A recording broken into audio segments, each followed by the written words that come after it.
Hello and welcome to CodeSketched. In today's video, we try to understand this word prototype that we come across a lot while working with JavaScript. This will also give us an insight into how inheritance works too. Let's begin. So what is this prototype? If you look closely, you will notice that every object in JavaScript has this property called prototype. If you want to try it out, you can open the Chrome console right now, create a new object and check for yourself. If you look into what the prototype property is, it appears to be an object that also has a lot of values inside of it. So what's the deal with that? Let us dig a little deeper. What will happen if we take the same object that we created just now and try to invoke the toString method on it? You might assume that as there is no method named toString defined on the object, it might fail. But strangely, it works. And we get the value of object printed on the console. So where did that method come from? Well, if we look closely, we can find some clues inside the prototype key that we saw earlier. We can see that there is a toString method inside of the prototype object. Cool, but how does all this work together? Let us try to put all of these pieces together. You see, whenever we create an object in JavaScript, it gets this additional property called the prototype added to it automatically. This property acts as the link between the object that was freshly created and its parent, so as to say.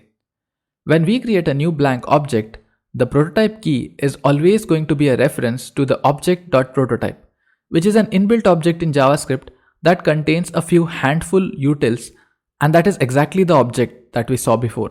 Here's an example to make it easier to understand. Let us create a fresh new object called parent with these two properties on it, namely a string called species and a function called breathe. Next, let us make use of a utility method that JavaScript provides us called object.create. As stated on MDN docs, object.create lets us create a new object which has the object passed to it as its prototype. So let's make use of it to create our new object. Let us verify what that has resulted in. When we log the child object and expand its prototype, we can see that it shows us the exact same properties as the parent object, which confirms that it is a reference to the parent object. We can even confirm the same by accessing the species property on the child object, which gives us the result Homo sapiens that we never configured on it.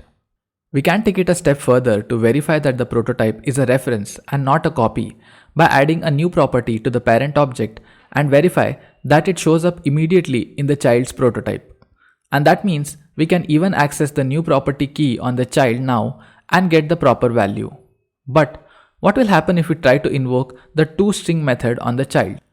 When we invoke child.toString, we see that it went through successfully and even printed the same object on the console. But how did that work? From what we could see, there was no toString method on the child's prototype object. Well, that is where the prototype chain comes into the picture.